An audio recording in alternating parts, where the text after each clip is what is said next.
when the radio crackled. Reaper 6 has arrived, awaiting instructions. And I watched every instructor on that firing range freeze in place.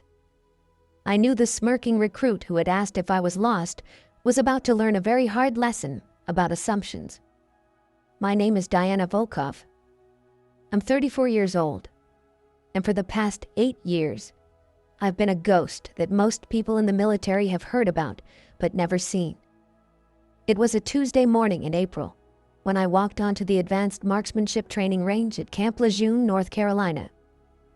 The sun was barely up, painting the sky in shades of orange and pink. The air still had that cool bite that would burn off by noon.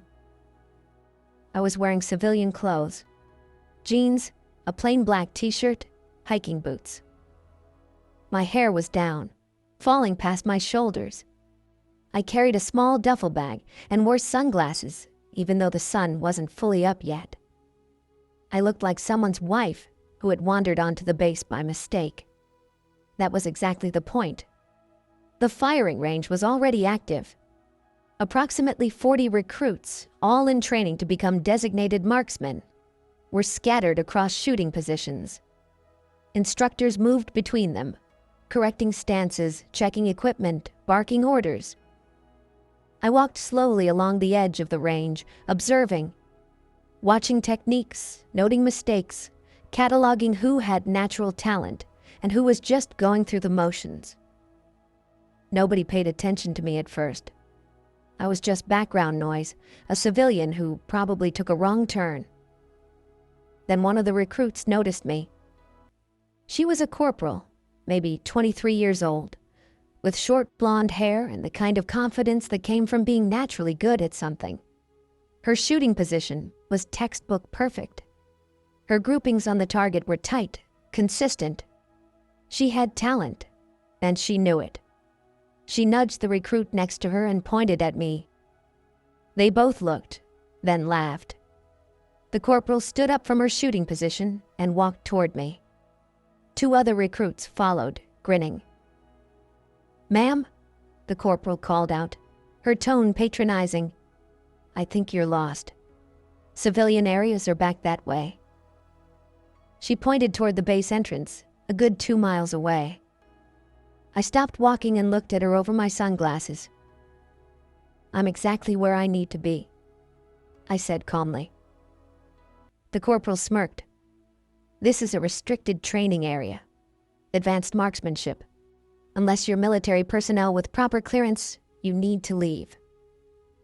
One of the other recruits, a young man with a thick southern accent, chimed in. "Ma'am, is your husband stationed here? Because visiting hours are different. You can't just walk around the ranges." The third recruit, a woman with dark hair pulled back in a tight bun, added helpfully. "The visitor center is near the main gate. They can help you find whoever you're looking for." I almost smiled. Almost. "I appreciate the concern," I said, my voice even. "But I'm here on official business." The corporal crossed her arms. "Official business? What kind of official business would a civilian have on an active firing range?" "The kind that requires proper credentials, which I have." "Can I see them?" the corporal asked, her tone making it clear she didn't believe me. "No." That single word, delivered flatly, seemed to confuse them. "Ma'am," the southern recruit said, trying to be diplomatic, "we're responsible for range safety. If you don't have credentials, we need to escort you off the range and report this to." He was interrupted by a sharp whistle from one of the instructors. "All recruits, back to your positions, now." The 3 recruits looked torn between following orders and dealing with me. Eventually, military discipline won. They jogged back to their shooting positions. But the corporal kept glancing back at me with suspicion. I continued my walk along the range, making mental notes. Recruit 14 had excellent breath control, but was anticipating recoil. Recruit 22 had a natural feel for wind reading, but poor trigger discipline, Recruit 31, the corporal who had confronted me, had solid fundamentals but was overconfident, which would make her sloppy eventually. I reached the instructor station, a raised platform that overlooked the entire range. 3 instructors stood there, watching the recruits through binoculars and spotting scopes. The senior instructor was a gunnery sergeant named Ramirez. I had trained with him 6 years ago when he was just a sergeant. He had been good then, probably better now. But he didn't recognize me, not yet. Why would he? I looked nothing like the operator he had known. That woman had worn full combat gear, had her hair in a tight bun, had been all business and no personality. This woman, standing at the base of his platform in civilian clothes, could have been anyone. Ramirez glanced down at me with mild irritation. "Ma'am, you need to clear the range. This is an active training area." "I know," I said. "I'm supposed to be here." His irritation deepened. "Do you have authorization papers?" "I do. Can I see them?" "Not yet." His jaw tightened. He was about to say something probably involving military police when his radio crackled to life. "Range control to instructor station. Do you copy?" Ramirez grabbed his radio. "Instructor station, go ahead. Be advised, Reaper 6 has arrived on base and is en route to your location for the scheduled demonstration. ETA, 5 minutes. I watched Ramirez's face carefully. Watched the exact moment recognition hit. His eyes went wide. His hand holding the radio actually trembled slightly. "Copy that, range control," he managed to say, his voice suddenly uncertain. "Standing by for Reaper 6. The other 2 instructors had stopped what they were doing. They were staring at Ramirez with expressions of shock and excitement. "Did he just say Reaper 6? One of them whispered. "Here," another one said. "Reaper 6 is coming here?" Ramirez slowly turned to look down at me. Really look at me for the first time. His face went pale. "Oh my God," he said quietly. I reached into my duffel bag and pulled out my military ID and authorization papers. Held them up so he could see. "Captain Diana Volkov," I said clearly. "Call sign Reaper 6. Reporting for tactical marksmanship demonstration as requested by MARSOC Command." The silence on that firing range was absolute. 40 recruits stopped shooting, stopped moving, just stared. Ramirez practically fell down the platform steps, trying to get to attention. The other 2 instructors snapped a perfect posture and saluted. "Ma'am, Captain, I apologize. I didn't recognize." "We weren't expecting. You're in civilian clothes." "At ease, Gunny," I said. "No apology necessary. I prefer to observe before making my presence known." I looked past him at the frozen recruits. "But I think your students might need some clarification about who I am." Ramirez turned toward the range and raised his voice to parade ground volume. "All recruits, attention." 40 bodies snapped to attention instantly. Ramirez's voice carried across the entire range. "You are in the presence of Captain Diana Volkov, United States Marine Corps Force Reconnaissance. Call sign Reaper 6. Captain Volkov is the highest-scoring active sniper in MARSOC history with over 200 confirmed kills across 8 years of combat operations." I watched the recruits' faces. Shock, awe. And in the case of the corporal who had told me I was lost, absolute horror.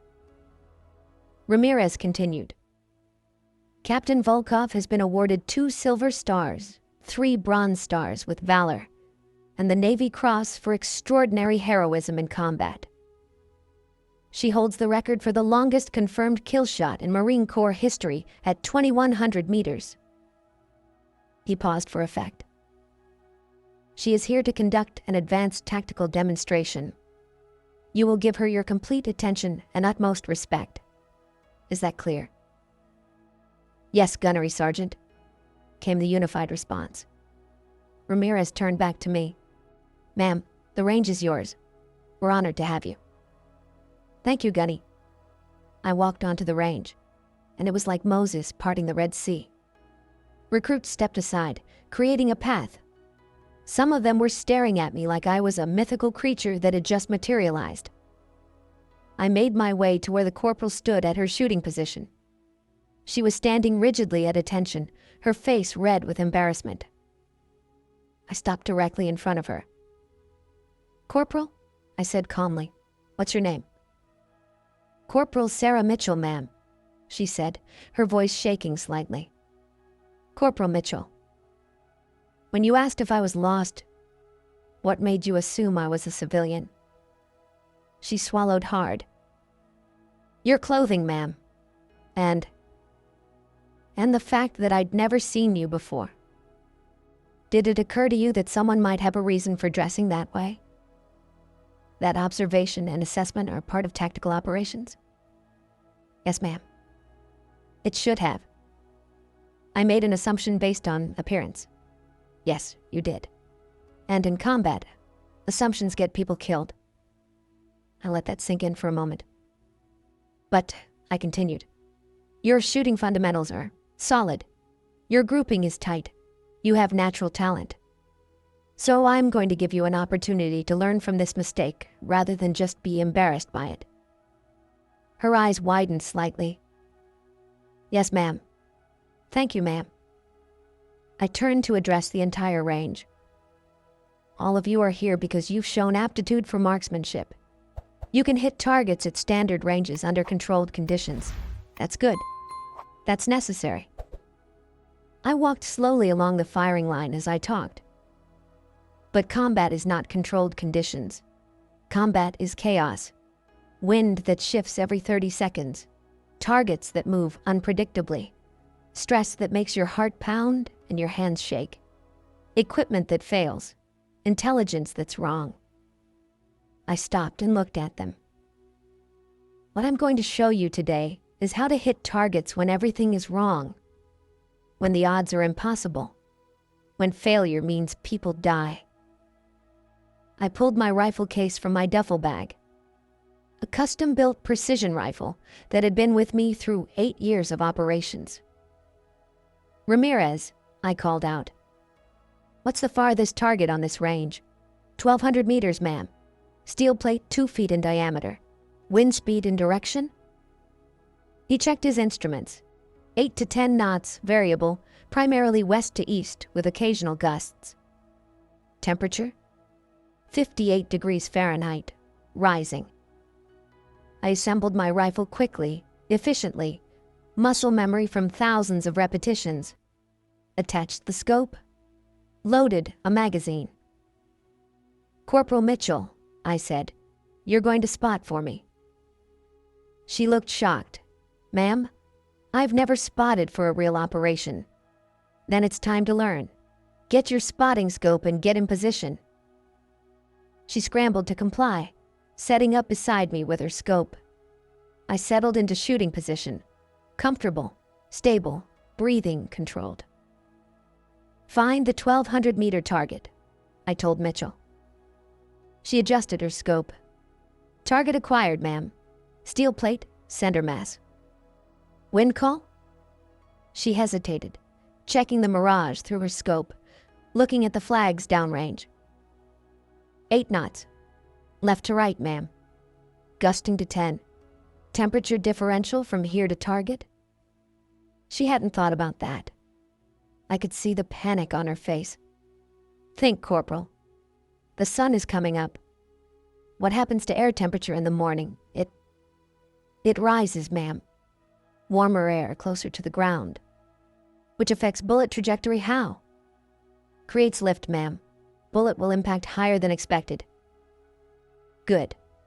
How much adjustment? She did the math in her head, her lips moving slightly. 0.3 mils up, ma'am. I smiled slightly. 0.4. You forgot to account for the angle of the sun creating uneven heating, but close. You're learning. I made the adjustment, took a breath, let it half out, and squeezed the trigger.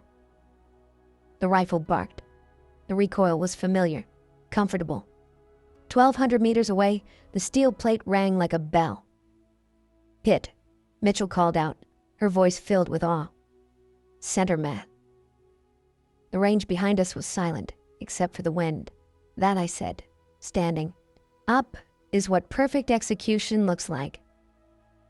But it only works because of perfect preparation, understanding every variable, accounting for every factor, never assuming anything." I looked at Mitchell. "You assumed I was a lost civilian because of how I looked. In combat, that kind of assumption means you miss the enemy sniper dressed as a farmer. You miss the IED disguised as trash. You miss the threat until it's too late." I addressed the entire range again. "Today, I'm going to teach you how to see what others miss, how to make impossible shots, how to be the weapon that saves lives instead of the mistake that costs them." I picked up my rifle. "Who wants to learn?" Every hand on that range went up, including Corporal Mitchell's. And for the first time since I arrived, I smiled. This was going to be a good day. Gunnery Sergeant Ramirez approached me as the recruits reset their positions. "Ma'am," he said quietly, "I apologize again for not recognizing you. Last time I saw you was Operation Red Wind, 6 years ago.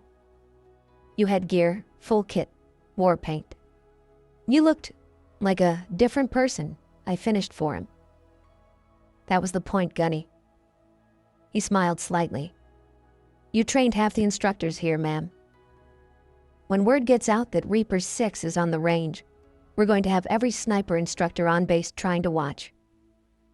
"Let them come," I said. "This demonstration is for anyone who wants to learn."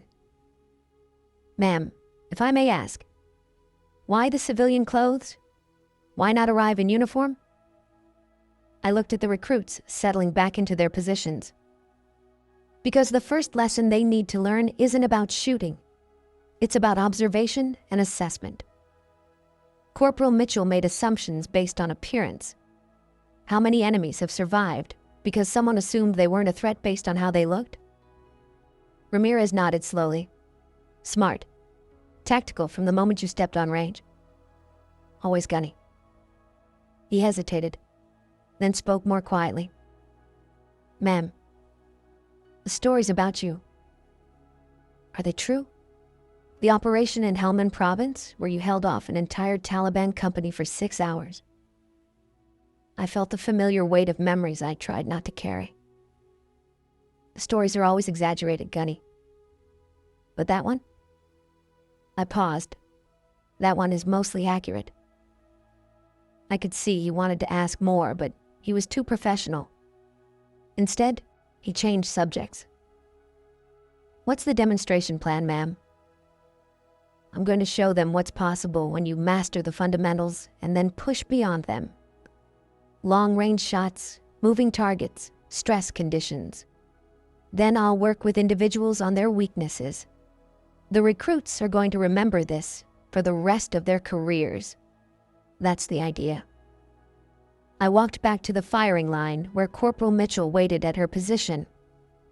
The other recruits watched me with a mixture of awe and nervousness. "Gather around," I called out. "Bring your rifles and notepads." They formed a semicircle around me quickly, efficiently. Military discipline overriding their nerves. "Before we talk about advanced techniques, I need to tell you who Reaper 6 is. Not because I want recognition, but because you need to understand that what I'm about to teach you comes from real combat experience, not theory." I sat down on an equipment crate, making myself less formal, more approachable. 8 years ago, I was where you are now. A recruit who could shoot well on a range. I thought that made me special. I was arrogant, cocky, convinced I was naturally talented. Several of the recruits, including Mitchell, shifted uncomfortably. They recognized themselves in that description. My first deployment was to Afghanistan, Helmand Province. I was assigned as a designated marksman to a reconnaissance team. 7 Marines, deep patrol, gathering intelligence on Taliban movements. I paused, organizing memories that never really faded. On day 4 of a 2-week patrol, we were compromised. Ambushed in a valley with high ground on 3 sides. The Taliban had been tracking us for at least a day, waiting for the perfect kill box. "How many?" one of the recruits asked, then immediately looked embarrassed for interrupting. 43, I said. We counted bodies afterward. 43 Taliban fighters with high ground advantage, automatic weapons, and RPGs against 7 Marines with small arms and limited ammunition. The recruits were dead silent now. Our team leader was hit in the first 30 seconds. Took shrapnel from an RPG that landed 5 meters away. Our radio operator was killed outright, same explosion. That left 5 of us pinned down. No communications, no support, no extraction. "What did you do?" Mitchell asked quietly. "I did the only thing I could. I started shooting." I stood up, pacing slowly as I talked. The Taliban thought they had us. They were right. Tactically, strategically, by every measure, we were dead. But they made one mistake. "What mistake?" Ramirez asked. He had moved closer to listen. They didn't know who I was. They didn't know that I had spent every spare moment for 2 years studying ballistics, wind reading, trajectory calculation. They didn't know I could read terrain like a map and predict movement patterns like a chess game. I looked at the recruits. I found a position with decent cover and sight lines to all 3 ridges. And I started taking out their shooters. 1 shot, 1 kill, methodical, patient. I didn't waste ammunition on suppressive fire. Every bullet had a purpose. "How long?" someone asked. 6 hours, I said. From 1400 to 2000 hours.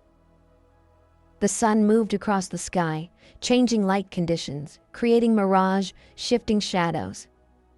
The wind changed direction 4 times. The temperature dropped 15 degrees as evening came. I paused. I adjusted for every variable, every shot. 147 rounds fired, 143 kills. "Jesus," one of the recruits whispered. The other 4 Marines in my team were wounded but alive. They returned fire when they could, kept the Taliban from rushing our position. But the precision elimination of their fighters, that was me. Reaper 6. I felt the old coldness settling over me. The combat mentality I could never quite shake. By the time a quick reaction force reached us 2 hours after sunset, 36 Taliban were confirmed dead by my rifle alone. Another 7 by my team. The rest had fled. Ramirez spoke up. Captain Volkov was awarded her first Silver Star for that action. She kept 4 Marines alive against impossible odds for 6 hours, using nothing but a rifle and pure skill. "And that," I said, "is why I'm here to teach you. Because skill matters. Fundamentals matter. Mental discipline matters. Natural talent gets you to the range. Dedicated practice keeps you alive in combat." I gestured to my rifle. This weapon has been with me through 8 years. And 4 deployments. Iraq, Afghanistan, Syria, and classified operations I can't discuss. It has 212 confirmed kills across those operations. I let that number sink in. 212 enemy combatants who were trying to kill American service members or allies. 212 shots that saved lives, prevented attacks, or enabled successful missions. Mitchell raised her hand slightly. "Ma'am, how do you carry that? 212 lives taken." I looked at her directly. By remembering the lives saved. Every enemy combatant I eliminated was actively engaged in trying to kill Americans or civilians. I don't celebrate those deaths, but I don't regret them either. They were necessary actions in service of a mission. Does it bother you? She asked. Every day, I said honestly. But it would bother me more if I had failed, and good people died because I wasn't skilled enough or brave enough to do what needed to be done. The recruits were absorbing this, processing the reality of what marksmanship meant in combat. The longest shot, a male recruit asked. Is it true? 2,100 meters? I nodded. Operation in the Korangal Valley, Afghanistan.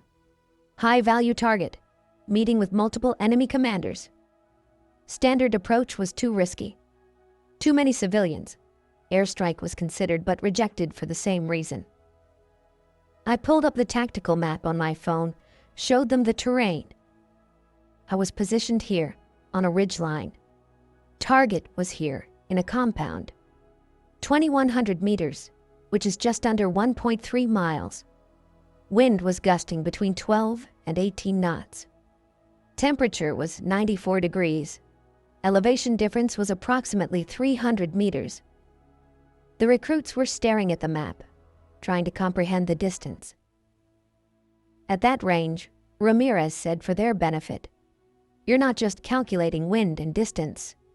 You're accounting for the Coriolis effect from Earth's rotation, humidity affecting air density, temperature layers in the atmosphere. It's physics, mathematics, and art all combined." The shot took me 43 minutes to prepare, I said. Measuring every variable, waiting for wind conditions to stabilize, calculating the exact holdover and windage adjustment. Did you hit? Mitchell asked, then immediately added, "Sorry, stupid question." I smiled slightly. I hit. One shot center mass. Target eliminated. Mission success. No civilian casualties. No American exposure to risk. Clean operation. One of the instructors who had joined the growing crowd spoke up. "Captain, I've read the after-action report on that shot. The mathematics were verified by 3 separate ballistics experts. They all agreed the shot should have been impossible. Too many variables, too much distance, too much that could go wrong." "Impossible is just a word people use when they don't want to do the work," I said. Yes, the variables were extreme. Yes, the margin for error was microscopic. But every variable could be measured, calculated, accounted for. I did the work. The shot was possible. I looked at the recruits. That's what I'm here to teach you. Not how to make impossible shots, because there's no such thing. How to make possible shots that other people think are impossible. How to see the solution when everyone else sees only problems. Ramirez checked his watch. "Ma'am, we have the range for 4 more hours. How do you want to proceed?" I stood up and picked up my rifle. "First, I'm going to demonstrate advanced techniques. Long range, moving targets, adverse conditions. You'll spot and call corrections. Then we'll do individual coaching. I want to see each of you shoot and identify what's holding you back from the next level." I looked at Mitchell specifically. "Corporal, you're going to be my primary spotter for the demonstrations. You showed good instinct on that first wind call. Let's build on that." She straightened up, pride and nervousness mixing on her face. "Yes, ma'am. I won't let you down." "I know you won't," I said, "because I don't train people who let me down. If you're going to work with REAPER 6, you're going to meet the standard, no exceptions." The recruits spread out, finding positions where they could observe. Word had spread, and I noticed more instructors gathering at the edge of the range. Some had cameras to record the demonstration for training purposes. Gunny, I called to Ramirez. "Set up targets at 800, 1,000, 1,200, and 1,500 meters. Mix of static and moving. I want stress conditions." "Yes, ma'am." He started coordinating with the other instructors. Mitchell sat up beside me with her spotting scope, hands trembling slightly from nerves. "Relax, Corporal," I said quietly. "Tension makes you miss details. Breathe. Focus. This is just like any other range day, except you're learning from someone with more experience." "Yes, ma'am." I settled into position, my rifle an extension of my body. "Call the first target." She looked through her scope. 800 meters, static steel, wind 3 to 5 knots left to right. Temperature? 62 degrees and rising. Mirage? Slight, indicating minimal heat variation. Your call? .2 mils right for wind, standard elevation. I made the adjustment and fired. The steel rang. "Hit," she called, excitement in her voice. "Good call," I said. "Next target." For the next hour, I walked them through increasingly difficult shots. Moving targets, extreme range, simulated stress by having Ramirez create distractions, loud noises, time pressure. Mitchell improved with every call. Her confidence grew as she realized she could keep pace with Reaper 6's demands. And the recruits watched, understanding for the first time what true marksmanship looked like, was gusting. I wasn't sure if I should call it at 8 or 11. "So you split the difference and called it somewhere in between?" "Yes, ma'am." "Wrong answer. In combat, there's no splitting the difference. You read the conditions at the exact moment you're shooting, and you commit to that read. Wind will always be variable. Your job is to read it correctly right now, not to average it out." "How do I know which is correct?" "Experience. Practice. Thousands of repetitions until you can feel the wind without thinking about it. Until your body knows what 8 knots feels like versus 11. I pulled her up from her position. "Close your eyes." She obeyed, looking confused. "Feel the wind on your face. Don't think. Just feel. Tell me what it's doing right now." She stood there, eyes closed, face tilted slightly into the breeze. "It's shifting. Stronger from the right, then dropping, then picking up again. Cycle is about every 15 seconds. I smile. Open your eyes. You just read wind better with your eyes closed than you did with all your instruments. You have the instinct, Corporal. You just don't trust it yet. Why not? Because you're relying on technology and math instead of combining them with intuition. The best snipers use both. Calculate the baseline, then adjust based on feel." Mitchell nodded slowly, processing this. "Ma'am, can I ask you something personal?" "Go ahead." "When did you know you were good at this? When did you stop doubting yourself?"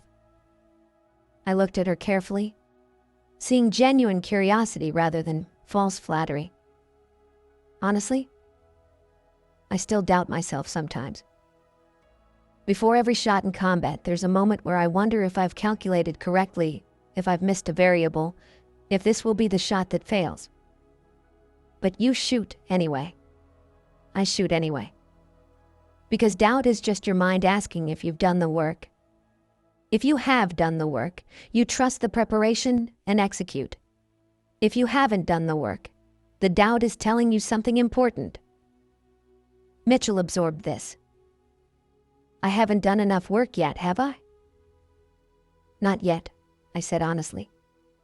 "You have talent, natural ability, but talent only gets you so far. The difference between a good shooter and Reaper 6 is 10,000 hours of practice you haven't done yet." Her face fell slightly. "But," I continued, "you have something more important than talent. You have hunger. You want to be better. That matters more than natural ability." I gestured to the other recruits.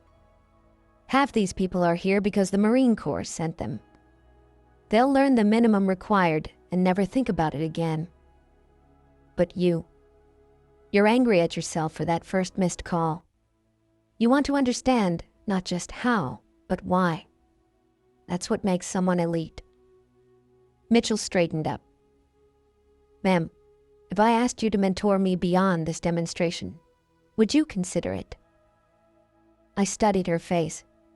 The determination, the genuine desire to excel. Why should I? Because I'll work harder than anyone else. I'll do every repetition you assign. I'll learn everything you're willing to teach. And I won't waste your time. Bold, I said. I like bold. But I need more than promises. I pointed to the 1,500-meter target, the farthest on the range. Make that shot.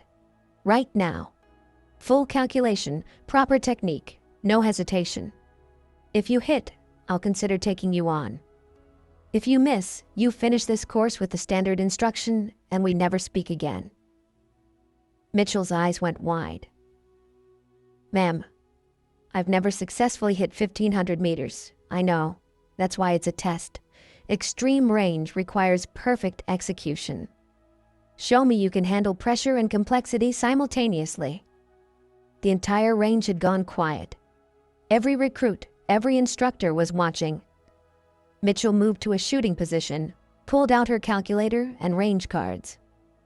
For 5 minutes, she worked through the mathematics. Wind calculation, trajectory, temperature compensation, Coriolis effect. I watched her process, noting that she was doing the work correctly, methodically. Finally, she settled into position behind her rifle. Wind 12 knots, left to right, gusting to 15, she called out. Temperature 70 degrees, adjusting 2.3 mils right, 1.7 mils up, accounting for Coriolis 0.2 mils left. She took 3 deep breaths, exhaled halfway on the third, held. The rifle cracked. 1,500 meters away, the steel plate rang. The range erupted in cheers. Mitchell looked shocked, like she couldn't believe it had worked. I walked over and pulled her to her feet. Acceptable, I said, keeping my expression neutral even though I was impressed. You did the math correctly and executed under pressure. That's the baseline for being my student. Her face lit up. However, I continued, that shot took you 5 minutes to prepare. In combat, you have 30 seconds maximum. So we have work to do. Yes, ma'am, I understand. Starting tomorrow, you'll report to me at 0500 for additional training. We'll work before your regular classes. Bring your rifle, your calculator, and your commitment. I don't accept excuses or half effort. You'll have everything, ma'am, I promise. Ramirez approached, grinning. Ma'am, that was exceptional instruction. The recruits learned more in 3 hours than they typically absorb in 3 weeks. Good, I said. That's why Marsoc sent me. He lowered his voice. Permission to speak freely, ma'am? Granted. You're building something here. That corporal, Mitchell. She's going to tell this story for the rest of her career. How Reaper 6 saw potential in her and took her under wing. Every recruit here is going to remember this day. That's the idea, Gunny. We need the next generation to be better than we were. The only way that happens is if we invest time in teaching them properly. The demonstration officially ended, but several recruits lingered, asking questions, seeking advice. I spent another hour answering questions, providing guidance, planting seeds that might grow into excellence years later. As the sun started setting and the range finally cleared, Mitchell approached one last time. Ma'am, I just want to say thank you for the opportunity, for seeing something in me. I looked at her seriously. I see potential, Corporal, not achievement. Not yet. Potential becomes achievement through work. Don't thank me now. Thank me in 5 years when you're the one teaching the next generation. Yes, ma'am. I won't let you down. I know, I said. Because if I thought you would, I wouldn't have offered. She saluted and left, practically glowing with determination. Ramirez appeared beside me. You made her career today, ma'am. Maybe, I said. Or maybe I just pointed her in the right direction. She'll make her own career through effort. Either way, he said, Reaper 6 just created another legend. The recruit who earned personal mentorship by making an impossible shot. I smiled slightly. It wasn't impossible, just difficult. There's a difference. I packed my rifle, preparing to leave. Same time tomorrow? Ramirez asked. 0500, I confirmed. I've got a student to train. 6 weeks later, I stood on the same firing range, watching Corporal Mitchell engage targets at extreme distances, with precision that would have been impossible when we first met. She had shown up every morning at 0500. Not once late, not once unprepared, not once complaining about the brutal pace I set. Ma'am, target at 1800 meters, she called out, settling into position with fluid efficiency. Wind 14 knots, quartering right. Temperature 72 degrees, humidity 60%, adjusting 2.8 miles right, 2.1 up, accounting for air density. She fired. The distant steel rang clearly across the morning stillness. Time? I asked, checking my stopwatch. 42 seconds from identification to shot, ma'am. Good. You've cut your prep time by 70% while improving accuracy. That's the difference between competent and lethal. Again, new target. We ran through another dozen scenarios. Moving targets, extreme wind, heat mirage, every difficult condition I could create on a training range. Mitchell hit 11 out of 12, missing only once when wind gusted unexpectedly at the precise moment of trigger break. What happened on target 7? I asked. Wind shift, ma'am. I read it at 12 knots steady, but it gusted to 18 right as I broke the trigger. I should have waited for the gust to pass. Correct. Patience saves ammunition and lives. Remember that. Yes, ma'am. I watched her clear her rifle with practiced movements that had become second nature. Acceptable performance overall, I said. 3 months ago, you would have missed half these shots and taken 3 times as long. Now you're performing at instructor level. She smiled, but I could see the exhaustion in her eyes. 6 weeks of 0500 sessions before full training days, followed by evening study, had worn her down physically and mentally. How are your regular classes going? I asked. Top of the class in everything, ma'am. Advanced tactics, fieldcraft, reconnaissance operations. The fundamentals you've been drilling translated to everything else. My instructors keep asking what changed. What do you tell them? That I finally understood the difference between talent and skill, ma'am. Talent is what you're born with. Skill is what you build through suffering. I smiled slightly. Good answer. That's because fundamentals matter everywhere, not just marksmanship. Discipline, preparation, attention to detail. Those principles apply to every aspect of being a Marine. I sat down on an equipment crate, gesturing for her to join me. She sat, grateful for the break. Corporal, I need to tell you something. This is our last private session. Her face fell immediately, the exhaustion replaced by genuine distress. Mom, did I do something wrong? Have I not been meeting standards? No. You did everything right. You exceeded every expectation I had. But my orders have me rotating to a new assignment next week. Classified operation, different, theater. I won't be here to continue training you. Mitchell looked devastated, trying to hide it behind military bearing and failing. I understand, ma'am. Thank you for the time you've invested in me. However, I continued, I've spoken extensively with Gunnery Sergeant Ramirez. He's agreed to continue your advanced instruction. He'll take you through the next phase of development. Prepare you for Scout Sniper School when you're ready. She nodded, but the disappointment was clear. He's not Reaper 6, ma'am. No, he's not. But that's actually a good thing. You need to learn from multiple instructors, absorb different perspectives, develop your own style rather than just copying mine. I gave you the foundation. Ramirez will help you build the structure. Eventually, you'll create your own methodology. I pulled an envelope from my pocket. This is a letter of recommendation for Scout Sniper School. When you're ready to apply, probably in about 8 months, give them this. It's addressed to the commandant of the school. It carries significant weight. She took it with trembling hands, staring at the envelope like it was made of gold. Ma'am, I don't know what to say. Don't say anything yet. Just promise me something. Anything, ma'am.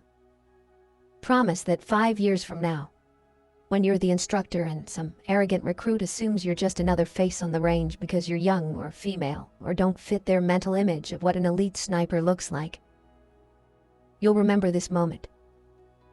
I held her gaze. Remember that potential exists in unexpected places. Remember that your first impression of someone can be completely wrong. And remember to give someone else the same chance I gave you, even if they don't seem to deserve it. Mitchell's eyes were wet now, tears threatening to spill. I promise, ma'am. I swear on everything I am, I'll pay this forward, and I'll make you proud. I won't let Reaper 6's investment be wasted. You already made me proud, Corporal. Everything else is just confirmation of what I already knew. I stood up, and she quickly followed. One last exercise, I said. 1,500 meters. The same distance you hit the day I agreed to train you. Show me how much you've improved. She moved to position, and I noticed the difference immediately. No hesitation, no nervousness. Just calm, professional efficiency. Wind 10 knots, steady, right to left, she called out. Temperature 68 degrees, standard atmospheric pressure. Adjusting 1.9 mils left, 1.6 up. 30 seconds after identifying the target, she fired. Perfect center hit. Time? I asked. 28 seconds, ma'am. That same shot took you 5 minutes 6 weeks ago. You just proved everything I've been teaching you. Speed comes from confidence. Confidence comes from repetition. Repetition builds skill. I extended my hand. It's been an honor training you, Staff Sergeant Mitchell. She looked confused. Ma'am, I'm a corporal. Not anymore.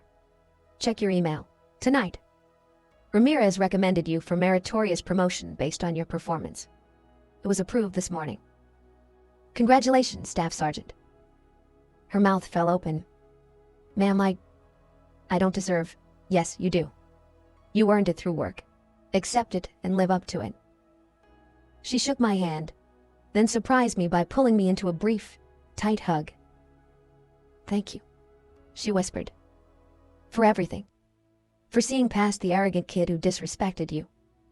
For believing in me when I didn't believe in myself. I returned the hug briefly, then stepped back. Earn it, Mitchell. Make Reaper 6's faith mean something. As I packed my gear, Gunnery Sergeant Ramirez approached with several other instructors. Ma'am, he said formally, the instruction staff wanted to present you with something before you leave. He handed me a framed photograph. It showed me on the range, surrounded by recruits, demonstrating technique.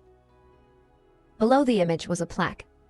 Captain Diana Volkov, Reaper 6. She taught us that impossible is just another word for unprepared. Camp Lejeune Advanced Marksmanship Course. With gratitude and respect, I felt unexpected emotion tighten my throat. Thank you, Gunny. This means more than you know. Ma'am, you transformed 40 recruits in 1 day and changed one life completely in 6 weeks. That's the kind of impact most instructors never achieve in entire careers. Another instructor stepped forward. Captain, we've already seen the ripple effect. Every one of those 40 recruits is performing better. They tell the story of Reaper 6 to the next class. Your standards are becoming our standards. You raise the bar for everyone. That's how it should work, I said. Excellence is contagious when people see it's achievable. Mitchell appeared one last time, now wearing her new Staff Sergeant chevrons. Ma'am, permission to walk you to your vehicle? Granted. We walked in silence through the base. Marines saluted as we passed. Some recognized me, word having spread about who Reaper 6 was. At my vehicle, Mitchell finally spoke. "Ma'am, can I ask you one personal question?" "Of course." "Why me? Out of 40 recruits, some with more experience, more natural talent, better attitudes, why did you choose to invest extra time specifically in me?"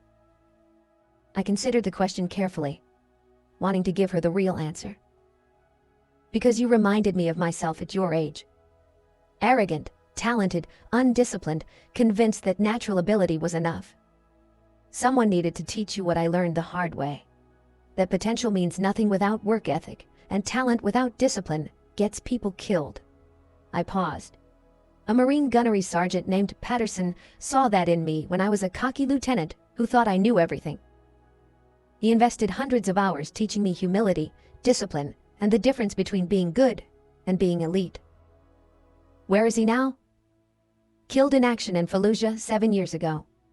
Snipers shot during a patrol. Never got to see what I became or know that his investment created REAPER 6. My voice was steady, but the memory still carried weight. I carry his lessons every day, every shot I make, every student I teach, every impossible situation I solve. That's his legacy continuing. He lives on through what he taught me. Mitchell stood at perfect attention and rendered a slow, respectful salute. "Then I'll carry your lessons the same way, ma'am. REAPER 6's legacy will continue through me and everyone I teach. That's my promise." I returned the salute. "See that it does, Staff Sergeant. Make me obsolete by becoming better than I ever was." I got in my vehicle and drove away, watching Mitchell standing at attention in my rearview mirror until she disappeared from view. 3 years later, I was in a classified location preparing for an operation when I received an email through secure channels. Subject: "Promise kept, ma'am. Staff Sergeant Sarah Mitchell reporting. I'm writing to inform you that I've completed Scout Sniper School. Graduated top of my class with the highest scores in the school's history. Your letter of recommendation was waiting for me when I arrived. The instructors treated me differently because REAPER 6 had vouched for me. They expected excellence. I delivered it. I'm now assigned as a senior instructor at Scout Sniper School, training the next generation. Yesterday, a cocky lance corporal asked if I was lost on the range because I looked too young to be an instructor. I almost laughed. Instead, I taught him the same lesson you taught me 3 years ago. Never judge by appearance. Never assume. Always observe and assess. I tell every single class about REAPER 6, about impossible shots made possible through preparation, about patient mentorship given to an arrogant corporal who deserved nothing but received everything. Your standards are now my standards. Your lessons are now my curriculum. Your legacy continues through me and the 100+ snipers I've trained in the past year. I've already identified my Mitchell in the current class. A recruit with talent, attitude problems, and massive potential. I'm giving them the same chance you gave me. Promise kept, ma'am. Thank you for believing in me. Semper Fidelis, Staff Sergeant Sarah Mitchell, Senior Instructor, Scout Sniper School." I smiled, reading the email twice, feeling the satisfaction of investment returned. Patterson would have approved. The cycle continuing. Excellence breeding excellence. I typed a response. "Mitchell, outstanding work. Proud of you. Your promise wasn't just kept, it was exceeded. Now keep building. Every sniper you train multiplies the impact. Legacy isn't what we do, it's what continues after we're gone. Your Mitchell is lucky to have you. Give them hell and make them better for it. Fair winds and following seas. REAPER 6. I closed the laptop and looked at my rifle case sitting beside my gear. 212 confirmed kills across 8 years of operations. Countless students trained. A reputation that opened doors and set standards. But this email, this confirmation that Staff Sergeant Mitchell was passing forward what I had given her, this mattered more than any of it. Because REAPER 6 wasn't just a call sign or a legend or a collection of impossible shots. It was a standard of excellence. A commitment to mentorship. A promise that the next generation would be better than the current one. And as long as people like Mitchell existed, carrying those lessons forward, teaching their own students, building their own legacies, that promise would never break. I picked up my rifle and headed to the briefing room. Somewhere, Patterson was watching, proud that his investment had multiplied across generations. And somewhere, Mitchell was on a range, teaching an arrogant recruit the same lessons I had taught her. The cycle continued. The legacy lived. Reaper 6 would never truly retire as long as the standards endured.